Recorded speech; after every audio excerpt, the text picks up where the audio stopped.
नमस्कार साथियों, मैं दिवाकर अग्रवाल आपका स्वागत करता हूं online platform iconic nursing academy पर। आज हम जीआईटी की बेहद इम्पोर्टेंट डिजीज डिस्कस करने जा रहे हैं, गैस्ट्राइटिस। तो शुरू करते हैं। गैस्ट्राइटिस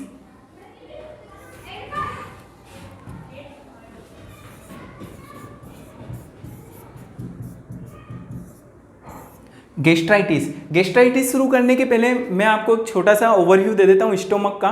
स्टोमक के बारे में हम जानते हैं, ये स्टोमक है, ये नीचे ड्यूडेनम से कनेक्ट है, ऊपर की ओर ये ईसोफेगस से कनेक्ट है, ये लेजर ओमेंटम है, ये ग्रेटर ओमेंटम है। अब नेक्स्ट हम देखते हैं कि डेफिनेशन क्या होती है इसकी।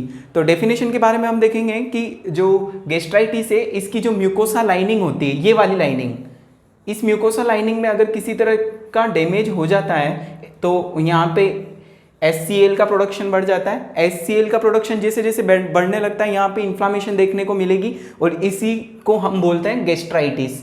गैस्ट्राइटिस में जो स्टोमक है, स्टोमक की जो म्यूकस लाइनिंग है, म्यूकोसा लाइनिंग है, इसकी इन्फ्लामेशन हो जाती है और इन्फ्लामेशन के फलस्वरूप हमें HCl ज़्यादा देखने को मिलता है। HCl जितना ज़्यादा होगा, यहाँ पर प्रोडक्शन ज़्यादा होगा HCl का और स्टोमक की लाइनिंग का इन्फ्लामेशन हो जाएगा और इसी को हम बोलते हैं गैस्ट्राइटिस। नेक्स्ट हम देखते हैं इसके कोज के बारे में।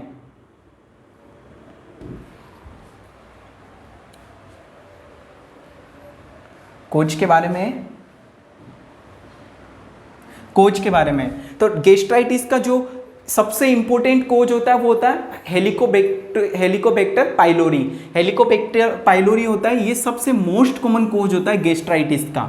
नेक्स्ट वन हम बात करते हैं कि इंक्रीज HCl प्रोडक्शन। जैसे जैसे HCl का प्रोडक्शन बढ़ेगा वैसे वैसे म्यूकस लाइनिंग का इन्फ्लामेशन होता जाएगा। नेक्स्ट बात करते हैं रिस्क फैक्टर के बारे में। रिस्क फैक्टर देखिए, HCl बढ़ रहा है, अगर HCl बढ़ रहा है तो HCl बढ़ेगा तो म्यूकस लाइनिंग इन्फ्लामेशन हो जाएगा। नेक्स्ट डिक्रीज इन म्यूकस, अगर म्यूकस की कमी होती जाती है तो म्यूकस की जैसे जैसे कमी होती जाएगी तो HCl का इफेक्ट ज़्यादा होगा और HCl जितना ज़्यादा बनेगा वही अपने इन्फ्लामेशन करेगा। नेक्स्ट बात करते हैं स्पाइसी फूड। अगर किसी तरीके का आप स्पाइसी फूड अगर ज़्यादा लेते हैं तो म्यूकस लाइनिंग इरिटेट होती है, म्यूकस लाइनिंग स्टिमुलेट होती है, जिससे HCl का प्रोडक्शन बढ़ जाता है। नेक्स्ट बात करते हैं फैटी फूड। फैटी फूड भी कहीं ना कहीं जाकर के म्यूकस लाइनिंग, स्टोमक की जो म्यूकस लाइनिंग होती है उसे स्टिमुलेट करती है और जैसे जैसे स्टिमुलेट होगी इन्फ्लामेशन होगी HCl बढ़ने के कारण। नेक्स्ट बात करते हैं हम टी एंड कॉफ़ी। पेशेंट जितना ज़्यादा टी और कॉफ़ी लेता है, टी और कॉफ़ी पीने की वजह से भी HCl का प्रोडक्शन बढ़ता है और इन्फ्लामेशन देखने को मिलती है। नेक्स्ट वन हम बात करते हैं अल्कोहल के लिए। अल्कोहल जितना ज़्यादा लिया जाता है उतना ही ज़्यादा हमारे लिए नुकसानदायक होता है और यहाँ भी ये HCl के प्रोडक्शन को बढ़वा देता है और जैसे जैसे HCl का प्रोडक्शन बढ़ने लगता है इन्फ्लामेशन होने लगता है और जैसे जैसे इन्फ्लामेशन होगा डिजीज प्रोग्रेस करने लगती है। तो नेक्स्ट हम बात करते हैं साइन सिम्टम के बारे में। क्या क्या साइन सिम्टम हमें देखने को मिलता है। तो देखिए, जब हमने बात की थी कि ये क्या है,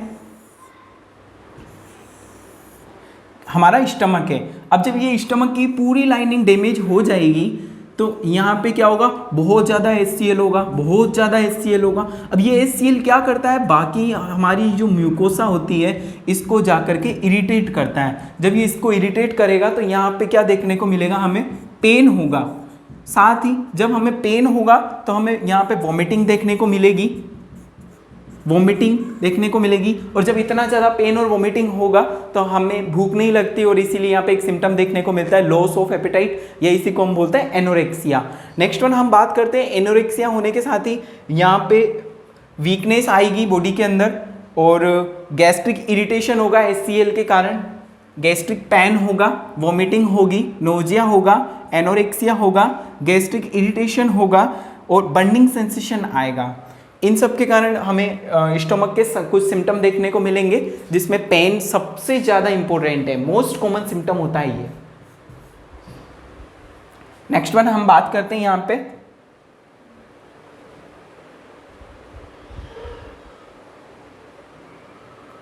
तो नेक्स्ट वन हम बात कर लेते हैं एक बार कॉम्प्लिकेशन के बारे में कि गैस्ट्राइटिस के क्या कॉम्प्लिकेशन रहने वाले हैं। देखिए ये हमारा स्टोमक था, और कौन सा स्टोमक है ये, डिजीज वाला। ओके, जब यहाँ से धड़ाधड़ HCl निकल रहा है, पूरी म्यूकोसा में घाव बन चुके हैं, तो यहाँ से क्या होने लगता है, एक टाइम के बाद में ब्लीडिंग होने लगती है, और ब्लीडिंग को हम क्या बोलते हैं, हेमरेज बोलते हैं। अगर ये डिजीज आगे जाके प्रोग्रेस करेगी तो एक तो हेमरेज हो सकता है, दूसरा ये जो गैस्ट्राइटिस है ये क्रोनिक गैस्ट्राइटिस में बदल सकती है।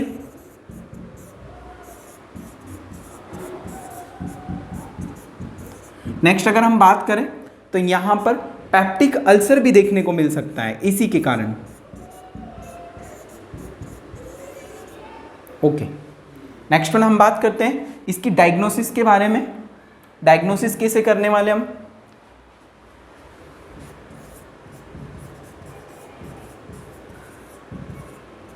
देखिए मैंने आपको पहले बताया था गैस्ट्राइटिस का सबसे मोस्ट कॉमन कोज होता है हेलिकोबैक्टर पाइलोरी। अब जैसे आप हेलिकोबैक्टर पाइलोरी को हमें असिस्ट करना है तो हम एक सबसे बेहद इंपॉर्टेंट टेस्ट यहाँ पे करवाने वाले हैं, और उसका नाम होता है यूरिया ब्रीथ टेस्ट।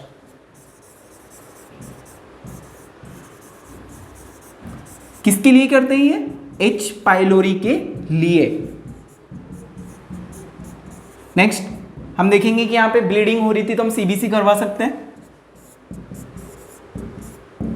नेक्स्ट हम देखेंगे कि GIT में जहां जहां ब्लीडिंग होती है हम एंडोस्कोपी करवाएंगे। अब यहाँ पे अगर ब्लीडिंग हो रही है तो यहाँ पे गैस्ट्रोस्कोपी हम करवाने वाले हैं।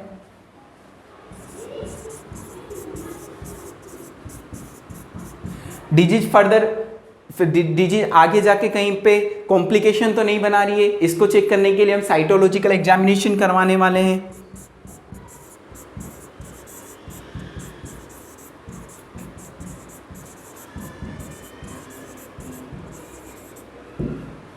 ओके, नेक्स्ट वन हम बात करते हैं मेडिकेशन की। क्या क्या मेडिकेशन इसका होने वाला है,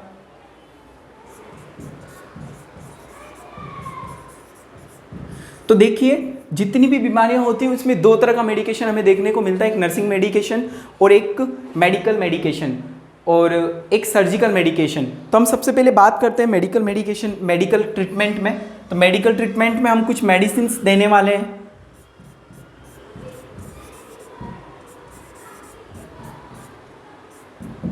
जिसके अंदर सबसे पहला जो नाम आएगा वो होता है PPI।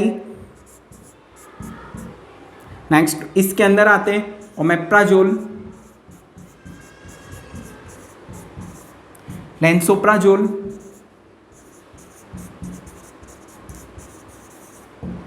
नेक्स्ट वन हम बात करते हैं H2 receptor blocker,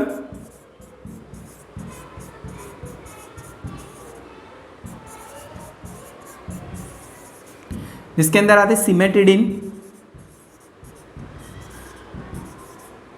next ranitidine,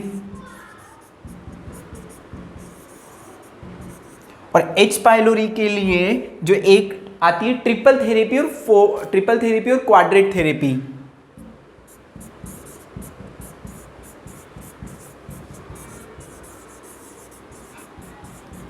and quadrate therapy. Okay guys, तो नेक्स्ट इसमें हम देखने वाले हैं कि ट्रिपल थेरेपी में कौन कौन सी ड्रग आने वाली है। तो इसके अंदर आती क्लैरिथ्रोमाइसिन,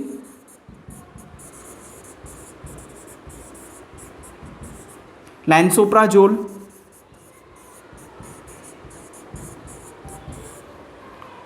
एंड एजिथ्रोमाइसिन।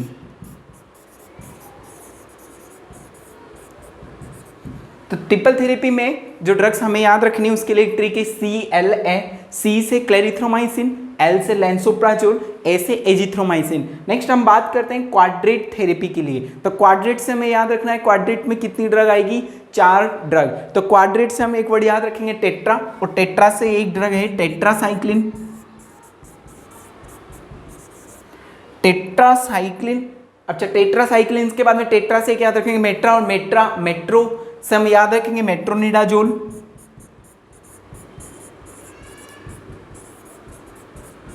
अच्छा, मेट्रो को कौन चलाएगा? तो मेट्रो के ड्राइवर का नाम होता है बिस्मथ।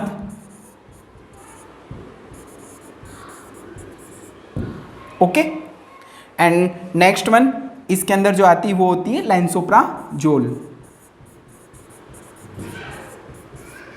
ओके गाइस, तो एक पॉइंट और है इसका, इसके सर्जिकल मेडिकेशन के अंदर क्या होता है देख लीजिए, क्या सर्जरी हम करने वाले हैं। कई बार मेडिसिन से काम चल जाता है और कई बार जब डिजीज आके जाके प्रोग्रेस कर जाती है फर्दर तो क्रोनिक गैस्ट्राइटिस और गैस्ट्रिक कैंसर का रूप ले लेती है। तो इससे बचने के लिए हम क्या करने वाले हैं? सर्जरी करने वाले। सर्जरी में हम क्या करते हैं? गैस्ट्रेक्टमी।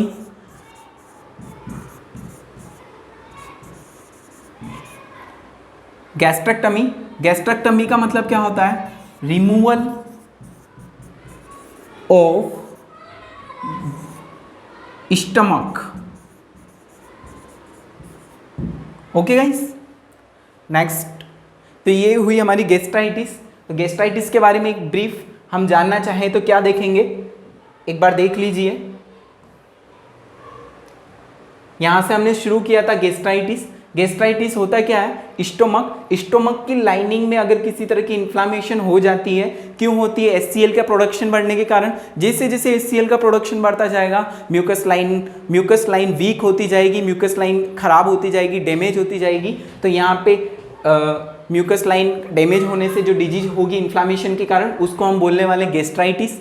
गैस्ट्राइटिस में हम ये देखा था हमने, ये नॉर्मल स्टोमक है, ये डिजीज स्टोमक है। ये ऊपर की ओर ये इसोफेगस से जुड़ा हुआ है, नीचे की ओर ड्यूडेनम से जुड़ा हुआ है। इसको ये लेजर ओमेंटम है, ये ग्रेटर ओमेंटम है। कुछ इस तरीके से हमने देखा था इस डिजीज के बारे में। नेक्स्ट जो हमने बात की थी वो है इसके टाइप्स के बारे में, कि दो तरह के हमारे पास में इसके टाइप्स है, एक्यूट और क्रोनिक। एक्यूट का मतलब मैं आपको बताऊं कि एक्यूट का मतलब होता है बिल्कुल नई वाली, अचानक होने वाली। अच्छा, जो अचानक हो जाता है वो खतरनाक होता है, इसलिए हम एक्यूट को बोलते हैं अचानक सडन हो रही है और डेंजरस कंडीशन है। दूसरा, एक्यूट के लिए हम बोलते हैं कि 4 से 8 सप्ताह से अगर कम में हुई है तो उसको एक्यूट कंडीशन बोलते हैं। क्रोनिक बोलेंगे 8 से 12 लेके, अगर इस 8 से 12 सप्ताह से ज़्यादा हो गया बीमारी को तो हम क्रोनिक बोलने वाले। अच्छा, क्रोनिक का मतलब होता है पुरानी वाली। तो हम ये पुरानी वाली धीरे धीरे डेवलप होती है, स्लो डेवलप होती है, और ये कैसी होती है? डेंजरस होती है। नेक्स्ट वन हम बात करने वाले हैं कोज के बारे में। तो सबसे इंपॉर्टेंट कोज इसका क्या होता है? Helicobacter pylori. हेलिकोबैक्टर पाइलोरी सबसे इंपॉर्टेंट इसका कोज होता है जो कि गैस्ट्राइटिस कोज करता है। नेक्स्ट हम बात करेंगे इंक्रीज HCl प्रोडक्शन। जैसे जैसे HCl प्रोडक्शन बढ़ता जाता है तो यहाँ पर डिजीज प्रोग्रेस करती जाती है। नेक्स्ट हम बात करते हैं रिस्क फैक्टर के बारे में। रिस्क फैक्टर में क्या होता है गाइस? HCl का प्रोडक्शन बढ़ने की वजह से डिजीज होती है। स्पाइसी फूड कोई खा रहा है तो डिजीज होगी, फैटी फूड कोई खा रहा है तो डिजीज होगी, कोई टी कॉफ़ी ले रहा है तो डिजीज हो सकती है, कोई एल्कोहल ले रहा है तो डिजीज हो सकती है, कोई अगर इन सब के कारण अगर डिजीज हो रही है और अगर म्यूकस कम हो गया तो डिफेंसिव फैक्टर कम हो गया। अगर डिफेंस में कोई नहीं है तो वहाँ पे HCl ज़्यादा होगा, और HCl अगर ज़्यादा होगा तो डिजीज देखने को मिलेगी। नेक्स्ट हम बात करते हैं इसके साइन सिम्टम के बारे में। तो गैस्ट्रिक पेन हमें सबसे मोस्ट कॉमन देखने को मिलता है। अगर पेन होगा वॉमिटिंग देखने को मिलेगा, nausea, anorexia, gastric एरिटेशन and burning sensation भी हमें देखने को मिल सकता है। नेक्स्ट वन हम बात करने वाले क्या कॉम्प्लिकेशन रहने वाले हैं। अब देखिए गाइस, स्टोमक के अंदर जब इतनी बीमारी हो रही है तो यहाँ पे क्या होता है? लाइनिंग बहुत ज़्यादा डैमेज हो जाती है, तो यहाँ से ब्लीडिंग होने के चांस रहते हैं। तो हमने बोल दिया इसको हेमरेज हो सकता है। डिजीज आगे प्रोग्रेस कर जाए तो इसको बोलेंगे क्रोनिक गैस्ट्राइटिस हो सकता है, और आगे प्रोग्रेस कर जाए तो म्यूकोसा ज़्यादा डैमेज हो जाए तो हम बोलेंगे पेप्टिक अल्सर हो गया है। नेक्स्ट वन हम बात करते हैं कि डायग्नोसिस क्या करने वाले हैं। अच्छा, डायग्नोसिस हमने एक चीज़ देखी कि GIT में अगर कहीं भी ब्लीडिंग हो रही है तो ब्लीडिंग को देखने के लिए मैं एंडोस्कोपी लगाते हैं, और एंडोस्कोपी लगा रहे हैं इसलिए अगर स्टमक की अगर डिजीज हो रही है तो यहाँ पे हमने गैस्ट्रोस्कोपी कर दिया।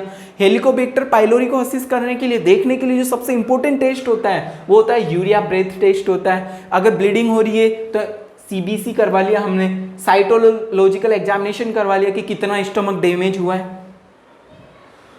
नेक्स्ट वन हम बात करते हैं मेडिकल ट्रीटमेंट के बारे में। तो मेडिकल ट्रीटमेंट में एक होता है PPI, ओमेप्राजोल, लेंसोप्राजोल हमने दे दिया।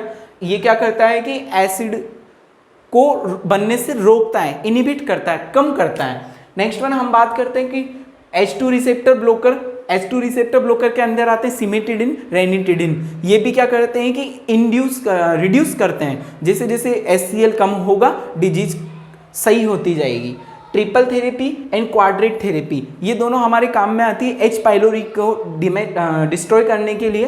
तो ट्रिपल थेरेपी की जो ट्रिक है वो है CLA, और CLA में क्या देखने को मिलता है, क्लेरिथ्रोमाइसिन, लेंसोप्राजोल और एजिथ्रोमाइसिन। नेक्स्ट वन क्वाड्रेट से हमको याद रखना है, क्वाड्रेट से हमें याद रखना है टेट्रा, टेट्रा से टेट्रासाइक्लिन, टेट्रा से मेट्रा और मेट्रानिडाजोल। मेट्रो का ड्राइवर कौन है, बिस्मथ, और इसकी जो वाइफ है उसको हम बोल सकते हैं lansoprazole. Okay guys, next one हम बात करते हैं, नेक्स्ट वन देखिए क्या है। तो नेक्स्ट वन जो आया कि जब बीमारी रुकी नहीं मेडिसिन से तो क्या हुआ, फर्दर प्रोग्रेस हुई, और जैसे जैसे वो प्रोग्रेस हुई तो क्रोनिक गैस्ट्राइटिस हो सकता है, पेप्टिक अल्सर हो सकता है, हमने देखा ब्लीडिंग हो सकती है। इन सबको रोकने के लिए हम क्या करते हैं कि गैस रिमूव कर देते हैं स्टोमक को, और स्टोमक को रिमूव करना क्या कहलाता है, गैस्ट्रेक्टोमी। तो ये है एक छोटी सी डिजीज गैस्ट्राइटिस। नेक्स्ट सेशन में हम पढ़ेंगे नेक्स्ट बीमारी, तब तक आप इसे पढ़ते रहिएगा।